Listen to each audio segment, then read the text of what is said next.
Olá, recebam as boas-vindas à série Territórios Educativos para a Justiça Climática. Nela, o programa Educação e Território da Cidade Escola Aprendiz vai dialogar sobre temas fundamentais no âmbito da agenda dos territórios educativos e do enfrentamento à crise climática. Meu nome é Tori Helena, sou jornalista e editora no site Educação e Território, e eu vou conduzir a conversa de hoje ao lado da Nathalie Simões, que é repórter aqui também no Educação e Território. Oi, Nath, seja bem-vinda. Muito obrigada. Olá, eu sou Nathalie e eu atuo como repórter no Educação e Território. Maravilha. E para a gente dialogar, né, sobre o tema de hoje, que é cultura negra, né, nos territórios e e justiça climática, vem a pergunta, né, como que essa cultura que é produzida nos territórios pode acabar potencializando essa luta pela justiça climática? E para dialogar sobre isso, sobre cultura negra, periferias e territórios educativos, eu gostaria de convidar a Cássia Caneco, que é diretora executiva do Instituto Polis. Bem-vinda, Cássia. Olá, Tori. Olá, Nath. Bom dia, bom dia. Espero que vocês estejam bem. Eu estou muito feliz de estar aqui com vocês hoje. Eu estou impressionada com a organização do evento. Ele é muito maior do que eu imaginei, então eu estou imaginando que a gente vai alcançar muitas pessoas nessa conversa de hoje. Legal, essa é a ideia mesmo, espalhar, né, esse assunto, essa agenda que é fundamental aí para o momento que a gente está vivendo.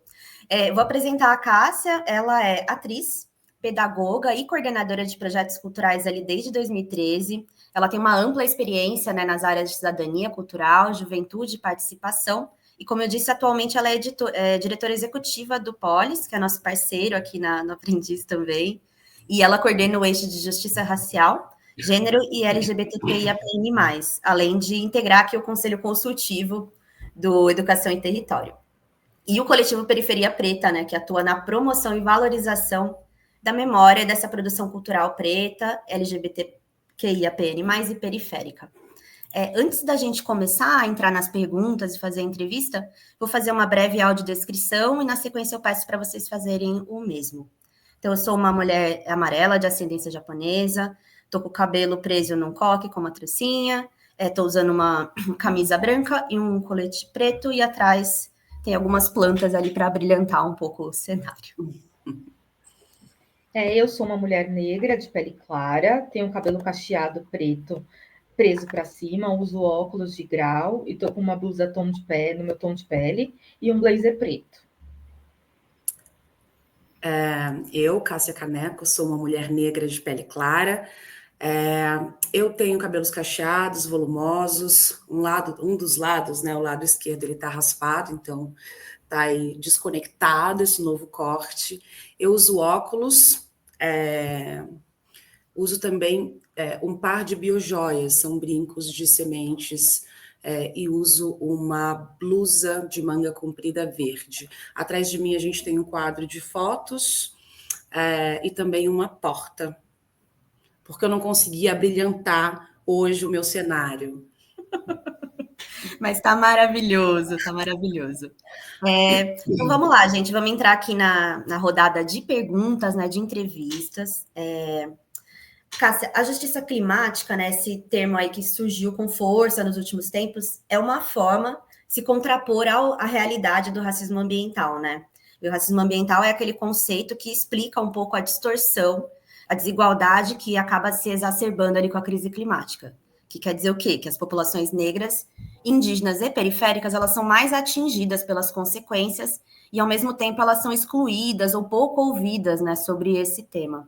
Queria perguntar para você, em especial no Brasil, que é um país de maioria negra, é possível pensar em ações efetivas ou soluções para a crise no clima sem considerar essa questão da equidade racial e territorial?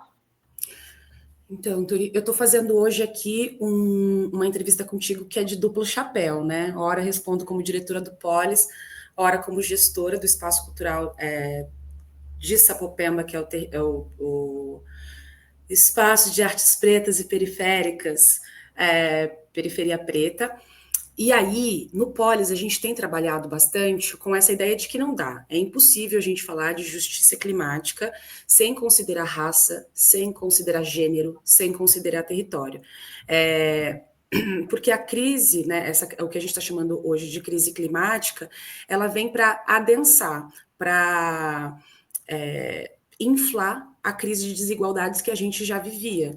Então, todas as vezes que a gente vai pensar políticas que considerem essa questão climática agora, né, desse atual cenário, a gente sempre coloca em perspectiva a vida das pessoas que estão no território, quem são essas pessoas, onde elas moram, o que elas fazem, porque isso é muito importante para a gente considerar essa questão climática que não, de nenhuma maneira,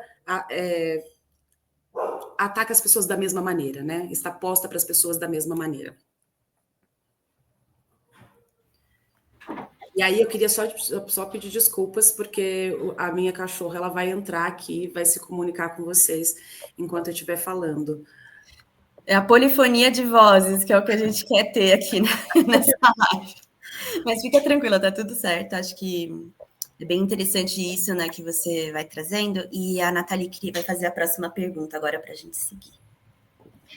Cássia, tem uma pesquisa, a Justiça Urbana, que foi divulgada pelo Greenpeace em 2023, que mostra que as pessoas das classes C e D se sentem mais inseguras em relação aos eventos climáticos do que pessoas das classes A e B.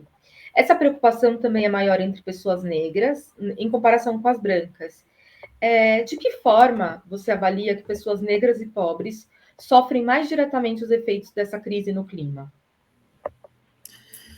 Olha só, são as pessoas que estão nos territórios periféricos, nos territórios historicamente marginalizados, que, embora tenham ajudado a construir essa cidade, são elas que enfrentam as enchentes, são elas que enfrentam os deslizamentos, são elas que enfrentam as temperaturas, né, as altas temperaturas, e aí isso tem um impacto direto na saúde física e mental, sobretudo quando a gente considera o trabalho de mulheres negras cuidadoras, né? Então tem um impacto que ele é físico e tem um impacto que é psicológico também, de viver essas questões climáticas. São também essas pessoas que ficam mais tempo durante o transporte diante dessas condições climáticas, né?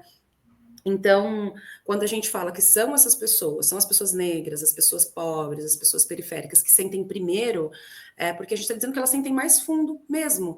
São elas que sentem as ausências postas no planejamento urbano. Tudo aquilo que não foi considerado ou que foi considerado só para uma parte das pessoas, né? Então, não é verdade quando a gente afirma, e o que estudos como esses comprovam, de que pessoas negras têm mais medo, porque elas estão, de fato, mais vulneráveis a esse tipo de situação. Então, quando a gente está pensando em planejamento urbano, a gente sabe que existe uma infraestrutura que pode mitigar certos impactos, mas ela não está posta para todo mundo. O que a gente tem chamado de crise climática, ela é uma crise de direitos humanos, ela é uma crise urbana, ela é uma crise racial, ela é uma crise territorial também, né? É uma crise ali em múltiplos frontes, uma crise geral e restrita.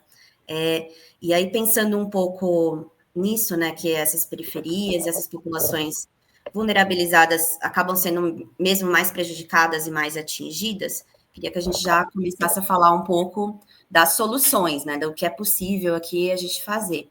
E aí você pode mudar o chapéu, porque eu vou te perguntar como que as ações culturais nos territórios, né, que a gente sonha que sejam territórios educativos, em especial os territórios periféricos, podem ajudar a pautar, né, essa justiça climática por meio da cultura. Veja só, aqui em Sapopemba, peço desculpas por isso também, mas aqui em Sapopemba, a gente tem atuado bastante na perspectiva de pensar os territórios educativos, né? Eu já conto como é que a gente chega nisso, mas eu acho que, de maneira geral, nas quebradas de São Paulo, nas quebradas do país, a gente percebe que as pessoas que moram nesses lugares onde há grande vulnerabilidade, elas encontram maneiras de criar práticas de coletivização, criar práticas de denúncia e de imaginação política através da cultura, muitas vezes. Aqui em Sapopemba, a gente tem feito, sobretudo bom, é uma organização que acontece há muito tempo, mas, sobretudo, desde a pandemia, a gente tem se organizado para fazer aquela máxima, né, do luto vira luta. E aí, muitas questões nesse processo. Eu não estou aqui para romantizar essa nossa atuação. Mas a gente tem trabalhado bastante com memória, para mostrar que as nossas vidas importam, que a gente está nesse território importa. E temos feito uma série de práticas, desde organizações comunitárias para informar, para mitigar as questões, né, que estão postas para o território. Vou dar um exemplo. Durante a pandemia, quando as pessoas ainda não sabiam como é que se cuidavam, né, para evitar o contágio por Covid, foram os coletivos que primeiro deram as primeiras informações, que entraram dentro dos territórios, que fizeram informações, deram informações sobre o que era o vírus, sobre como se preservar, que distribuíram cestas básicas, que costuraram as primeiras máscaras de pano, e todas as vezes que a gente encontra situações como essa, são os coletivos que se organizam primeiro. Nesse movimento de utilizar a arte também, né, a arte, a cultura, como um mecanismo de informação, de formação e de valorização destes corpos, destas pessoas no território. Porque esses coletivos, né, eles têm uma pedagogia que é a pedagogia da vivência, que nasce da experiência de conviver todos os dias com a Dona Maria, de ver todos os dias o seu Zé, e de saber quais são as necessidades que aquelas pessoas que estão no território vivenciam, e por conta disso pensarem em aí, alternativas que condizem mais à realidade dessas pessoas. Então, o que a gente tem feito aqui e não só aqui, porque é um comportamento, né, que se dá de resistência para a existência, é um caminho de construir futuros possíveis, de propor ações de imaginação política. Em Sapopemba, a gente tem desenvolvido um projeto chamado Sapopemba 2072, porque durante a pandemia, o território de Sapopemba era um dos territórios onde mais se morria por Covid. Então, isso saiu na TV durante muitos momentos, né, nos jornais, nos rádios, um território por conta do adensamento de grande vulnerabilidade também. E aí, diante dos interrompimentos que estavam postos, não só por conta da Covid, da pandemia, a gente também tinha um grande aumento da morte de jovens por intervenção policial. A gente tinha muitas pessoas morrendo também nesse trânsito diário, né, de terem que ir trabalhar e se colocarem em exposição nos transportes públicos. Fora as questões de falta de saneamento ainda, porque embora a gente tenha aqui crescendo vários prédios de um lado, a chegada do monotrilho, a gente tem de outro a falta de saneamento, a falta de asfalto, enfim, esses conflitos, né, que a gente vê do planejamento. E aí a gente criou um projeto que é para as pessoas se enxergarem 50 anos à frente, aqui ainda nesse território. Como seriam essas vidas, quais seriam as possibilidades, quais seriam as estratégias que elas criariam para criar esses caminhos possíveis, assim, né? Nossa, eu me perdi bastante nessa resposta, hein? Espero que eu não tenha ficado tão confusa. Mas, basicamente, o que eu estou querendo dizer é que a gente está aqui construindo possibilidades de existência através da arte, da cultura, da mobilização popular, com as sabenças que a gente tem no território. Você falou muito bem. E isso nos lembra também que ainda é muito comum as pessoas associarem as periferias como locais de ausência, de carência, em vez de focar também nas potências que existem, né? Isso acaba sendo ignorado em relação ao que existe nos territórios e nas comunidades. E aí eu queria que você falasse um pouco mais, se aprofundasse um pouco mais nessa história da periferia preta, né? Que fica numa região na Zona Leste, que é uma das regiões mais populosas de São Paulo. Então, eu queria que você contasse um pouco mais da história de como surgiu o projeto, em que contexto e quais são os objetivos e outras articulações que vocês fazem. Tá certo. O coletivo Periferia Preta nasce em 2013, com a intenção de visibilizar e valorizar a produção artística preta, periférica, LGBTQIAPN+. Isso porque naquele momento a gente vivia, nós que éramos jovens educadores, produtores culturais do território, a gente estava vivendo um incômodo muito grande que era todas as vezes que a gente fala de arte e cultura, a arte e cultura é o que vem de fora, ou é aquela que a gente, para acessar, precisa sair do território para consumir. E o que a gente faz aqui não é importante? O que a gente faz aqui não é relevante? Os nossos modos de fazer, as nossas reflexões. Então, a gente começou a produzir um festival anual, onde a gente convocava os artistas do território para se apresentarem. Então, a gente colocava um grande palco para que essas pessoas se vissem também num lugar de potência, de relevância, de valorização da sua produção, né, artística. Desse festival saíram nomes como Linda Quebrada, saíram nomes como Lineker. A gente tem lá nos nossos primórdios, há 13 anos atrás, fotos com essas pessoas que eram nossos companheiros de trabalho, que trabalhavam com a gente dando aula para as crianças, que fizeram aulas de teatro com a gente na escola de Santo André, que é aqui muito próxima da gente, né? E a gente queria trazer essas discussões para cá, para discutir raça, para discutir gênero, para discutir sexualidade na quebrada. E por que a gente podia fazer isso? Porque a gente vem de um histórico de mobilização popular das pessoas que conquistaram as suas casas, né, há 30 anos atrás, através de mutirão e autogestão.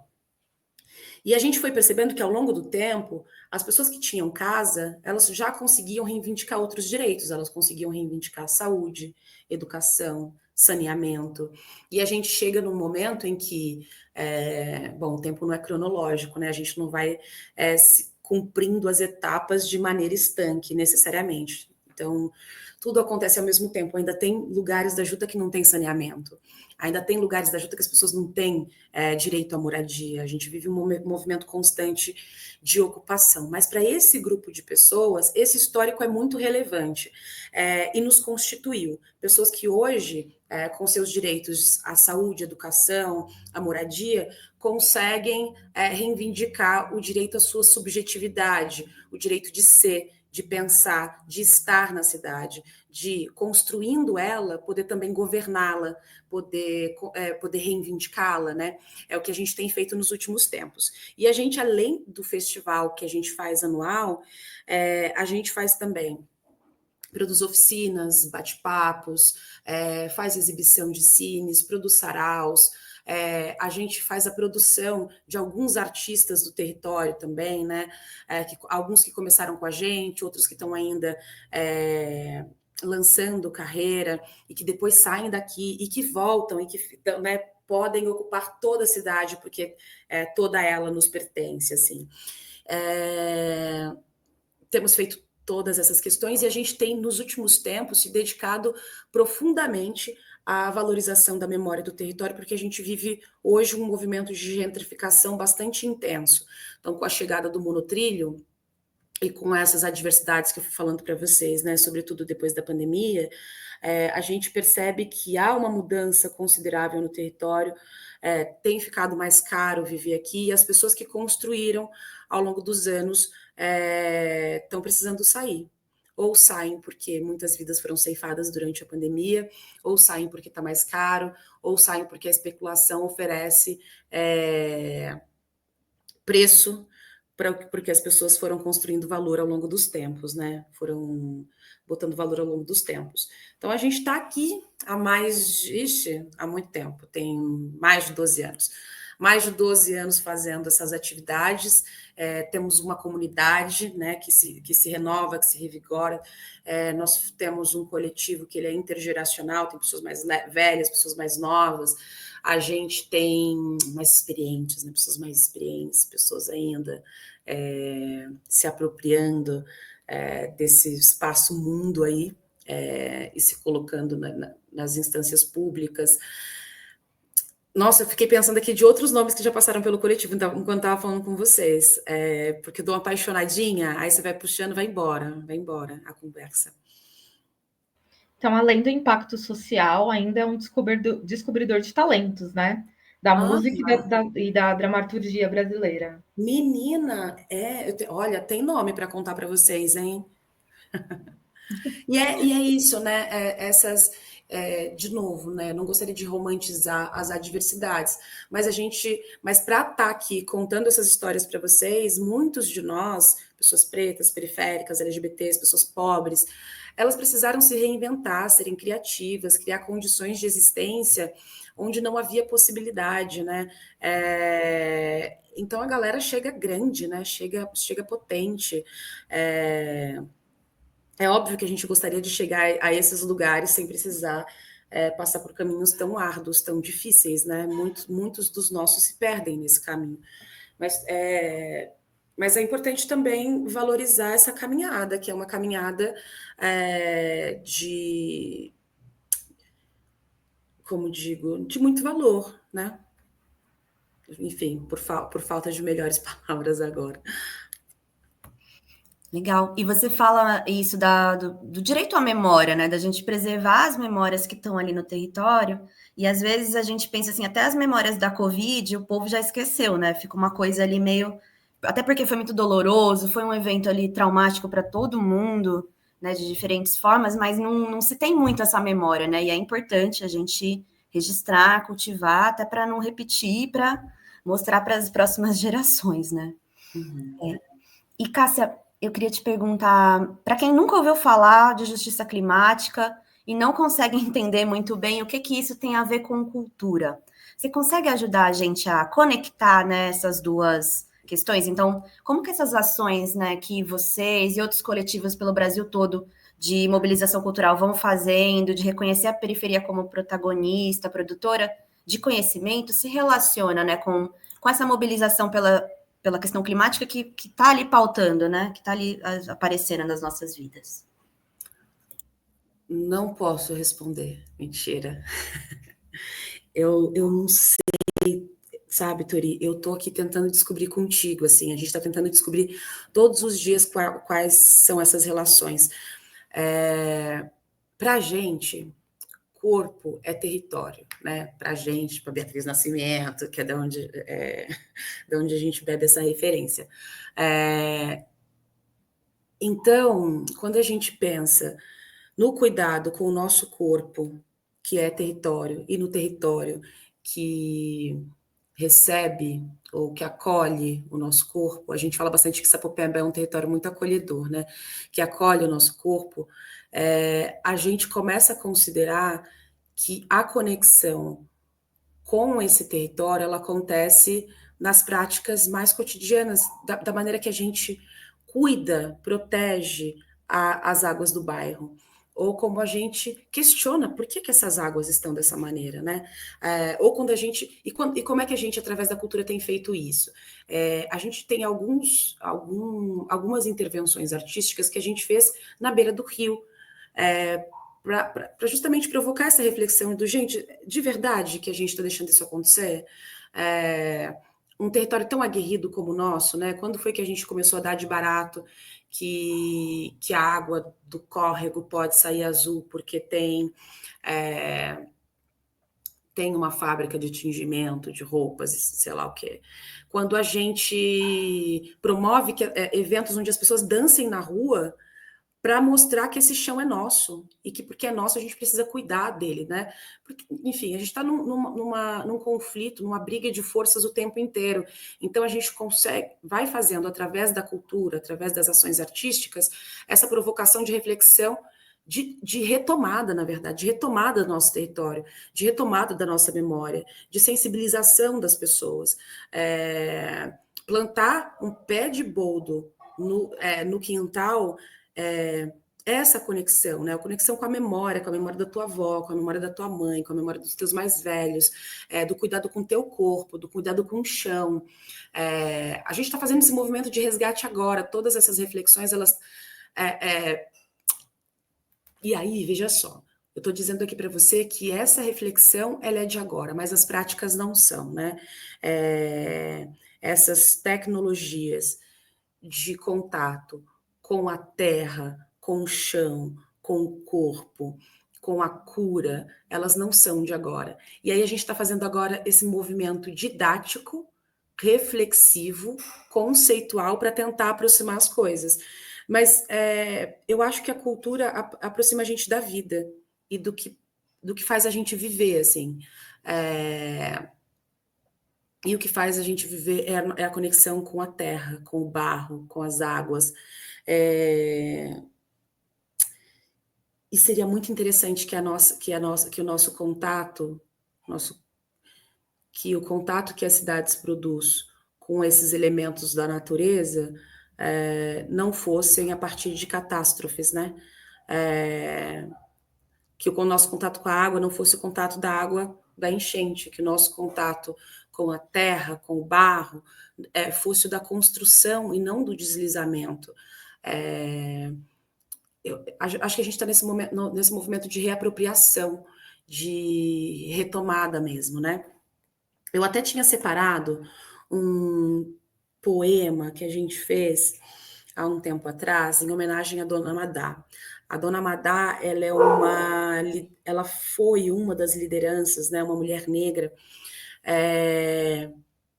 do movimento de moradia, do mutirão da União da Juta, e ela curou muitas pessoas durante o período em que, não só do mutirão, em que ela ajudava a construir as casas, mas depois também. E aí eu queria ler para vocês, porque acho que de alguma maneira conecta com isso que eu estou falando aqui, nesse movimento de retomada, né? De conexão com o corpo, de conexão com o território, e aí eu estou nessa... Gente, estou com muitas telas ligadas aqui, isso faz com que eu me perca. Não sei de que computador o mouse conecta. Mas vou aqui falar um texto que é meu, ele tem uma colagem que o acompanha, ele está na página Cássia, do para mim Instagram. tá travando um pouquinho. E agora? O que eu faço? Vocês vão ter que colocar no ar travando. Travou muito?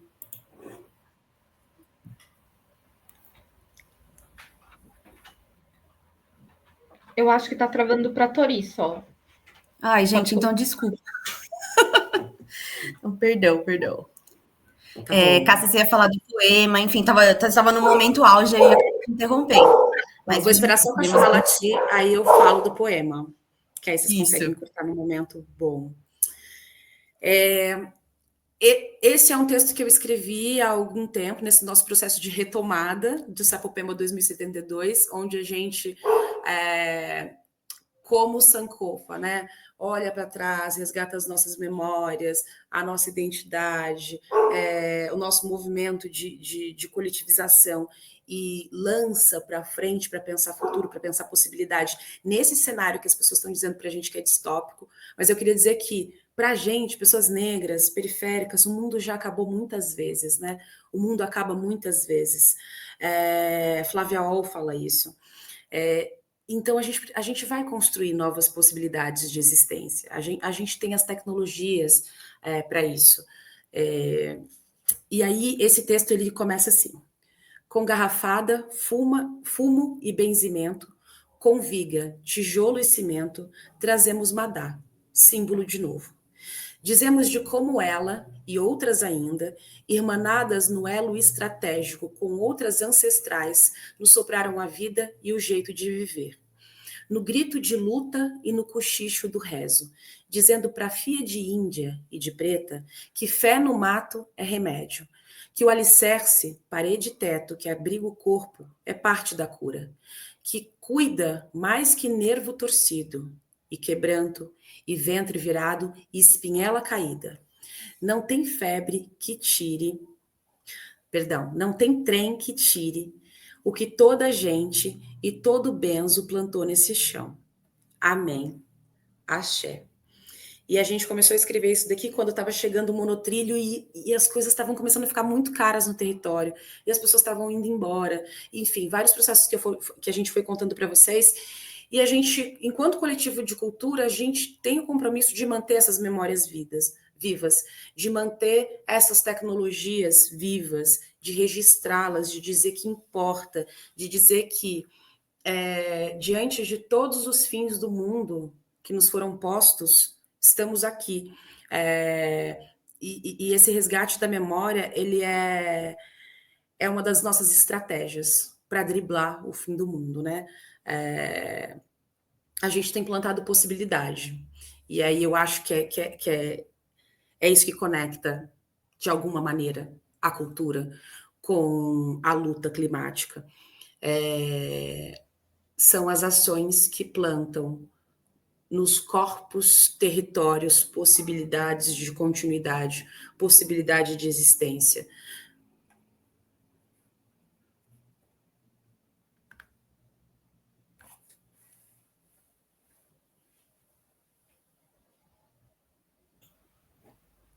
Eu tô até com medo de falar e não tá travado, e tá travado só para mim. Não. Maravilhoso, maravilhoso. Pode seguir, Nath, desculpa. Nossa, muito bom te ouvir, Cássia. E você falou, né, dessa intervenção no Rio, mas eu queria saber se existem outras estratégias que já foram, que já foram utilizadas, perdão, pela periferia preta nesse âmbito de mobilização pelo clima e que podem servir de inspiração para outros coletivos, outros agentes. Olha só, a gente vive vizinhos à petroquímica, né? Que lança partículas no ar há muitos anos. Aqui nesse território, onde a temperatura é 6, às vezes 7 graus mais altas do que nas áreas centrais da cidade, uma área pouco arborizada. As pessoas que vivem aqui têm um maior índice de síndrome de Hashimoto, que é o câncer na tireoide. Bom, a própria questão da pandemia, né, é uma questão que vem também desse movimento climático, né, que vão surgindo esses novos vírus, essas novas possibilidades de contaminação, contágio. Em 2023, a gente desenvolveu um projeto chamado TIC-Pijuta, onde a gente trabalhou com um grupo de jovens, justamente o resgate da memória. A gente começou a discutir o que era direito à cidade, o direito a uma cidade justa, um direito às pessoas acessarem a cidade, acessarem bens e serviços, das pessoas poderem ser e estar na cidade, porque tudo isso está conectado, né, a essas lutas que venho aqui falando contigo. A gente tem feito estratégias de mapeamento das ações dos personagens de memória, das ações, dos prédios construídos. A gente tem feito mapeamentos e planos comunitários. Isso tanto, eu estou aqui contando para vocês projetos que a gente tem desenvolvido no Polis, em parcerias com Periferia Preta também, né? Que é a questão dos planos comunitários, dos diagnósticos participativos, de quando as pessoas elas se reúnem para contar quais são as demandas do território. A gente tem feito várias formações com as pessoas para discutir as questões das injustiças ambientais.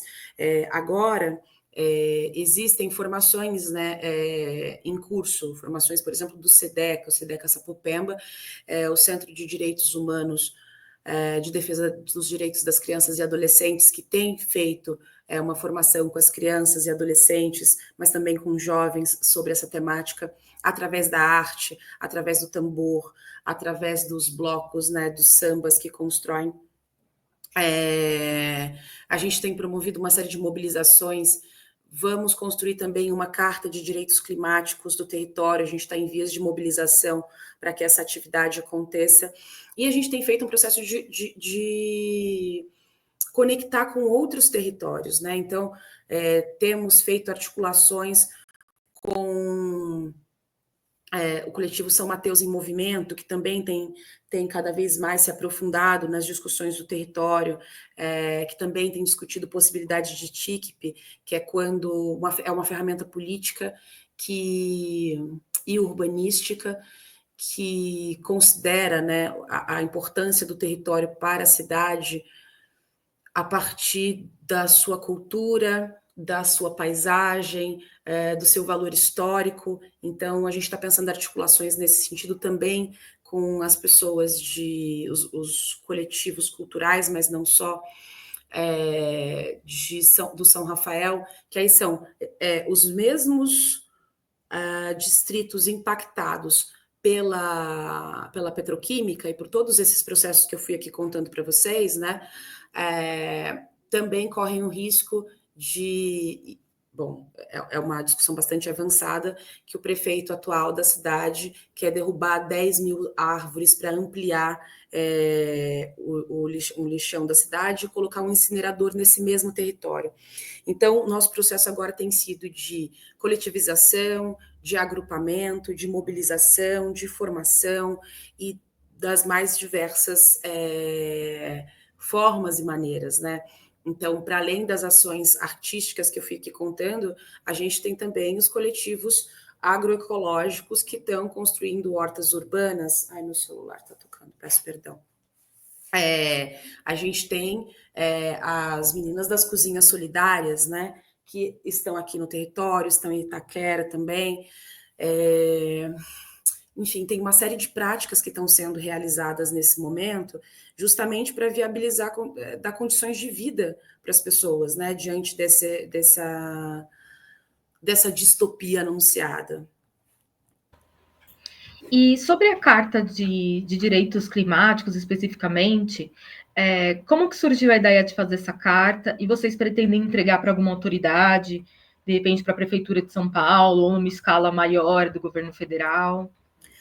Veja só, a Carta de Direitos Climáticos é uma metodologia utilizada pela Climate Brasil, Climate Reality Brasil.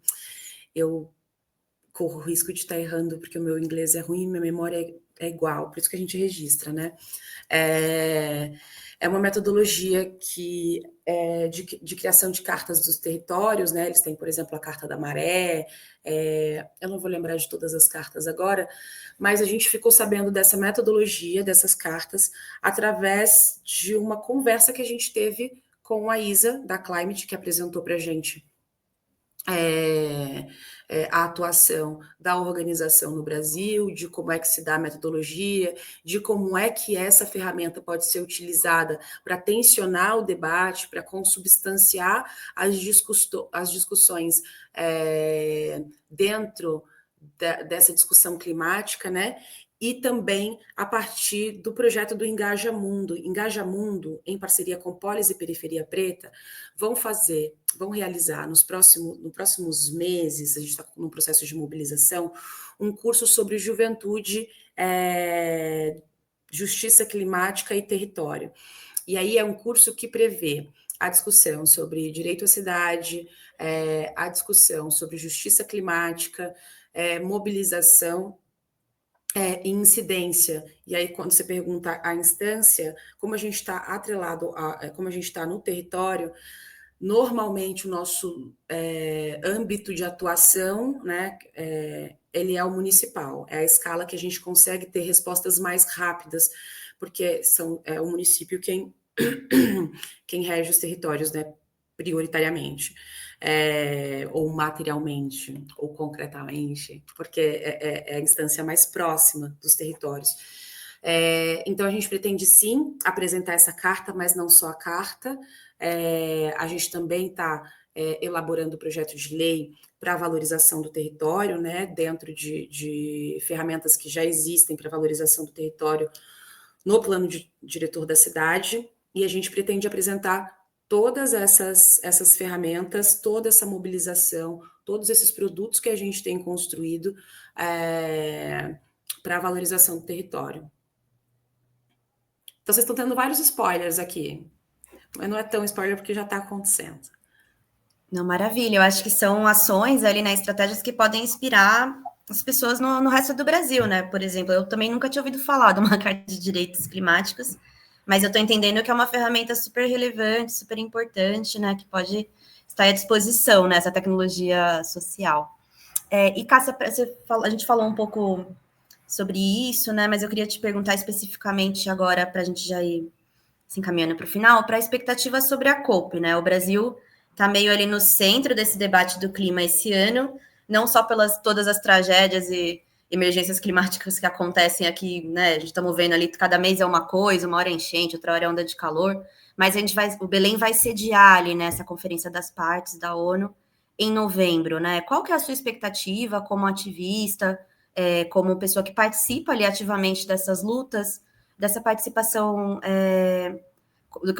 qual é a sua expectativa sobre a COP, né? Você acha que vai ter participação ali das pessoas negras, das pessoas periféricas? Será possível trazer essas vozes? Ou não? Qual que é a sua avaliação um pouco ali de antemão, né, de expectativa sobre esse evento?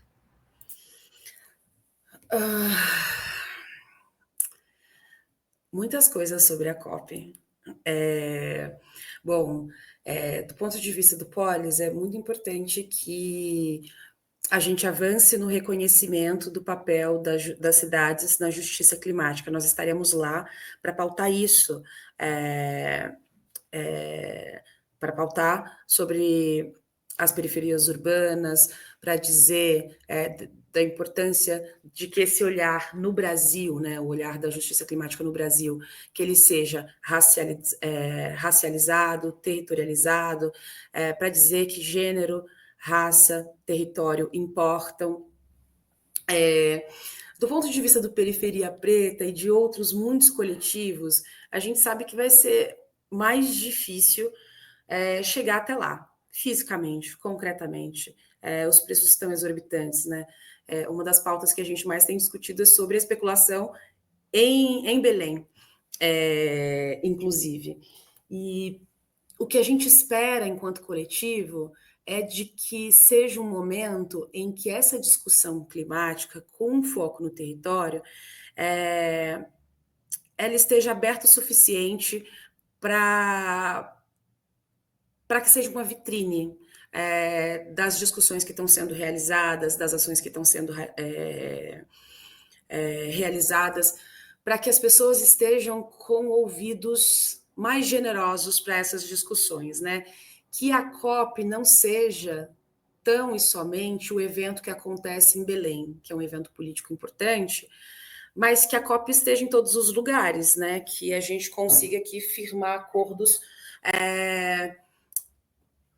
de uma civilização, de uma civilidade que é equânime, assim, que todo mundo avance junto, e que as pessoas que vivem nessas situações de vulnerabilidade, que elas sejam reconhecidas como protagonistas, né? Protagonistas climáticas, uma vez que são elas quem constroem as cidades todos os dias. Elas não podem ser as únicas pessoas a pagarem pelas más escolhas que o planejamento urbano faz hoje, assim. Então, a minha expectativa, no geral, é que sejam visibilizadas as práticas de cuidado, as práticas de memória, as práticas de coletivização que estão sendo realizadas nos territórios pelas pessoas pretas, periféricas, LGBTs, que seja valorizado o território, né? Porque quando a gente fala nessa dimensão global, a escala cresce muito e a gente vai perdendo de perspectiva as resoluções que a gente precisa tomar. Então, eu espero que, para além de os coletivos estarem ou não representados, que a gente consiga, até lá, construir caminhos para que a COP não seja só a COP de Belém, para que seja a COP do Brasil, assim, né, das periferias do Brasil.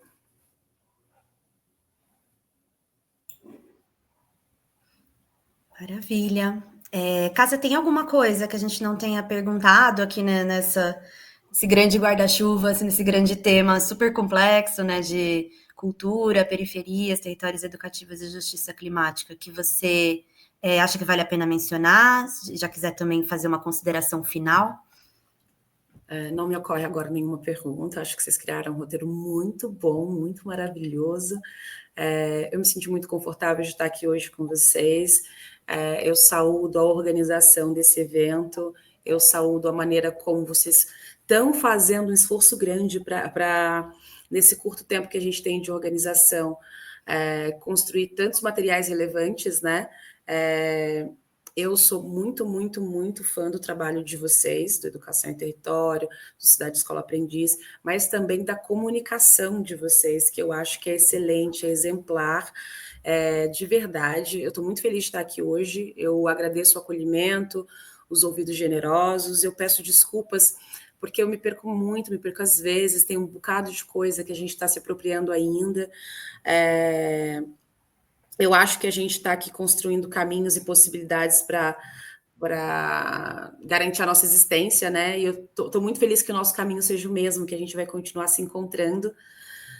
E eu espero que as pessoas que nos escutem chamem a gente para conversar, para a gente aprofundar essas discussões, para a gente ampliar, para a gente ir seguindo aí, construindo novas possibilidades de existência equânime e justa para as pessoas pretas, periféricas, LGBTQIAPN+, pobres, em situação de vulnerabilidade.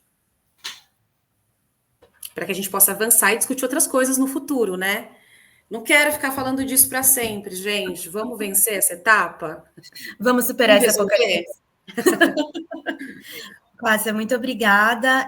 Te agradeço em nome do Educação e Território, do Aprendiz, pela disponibilidade. Eu acho que você trouxe ali referências riquíssimas, maravilhosas, que a gente vai ter muito orgulho de compartilhar.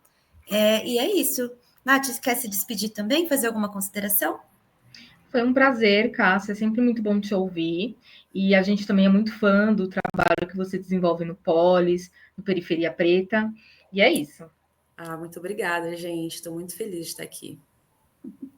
Muito obrigada, pessoal. A gente continua essa conversa, né, na série. Vão ser várias entrevistas, várias gravações com pessoas maravilhosas que nem a Cássia ao longo desse ano para vocês irem acompanhando.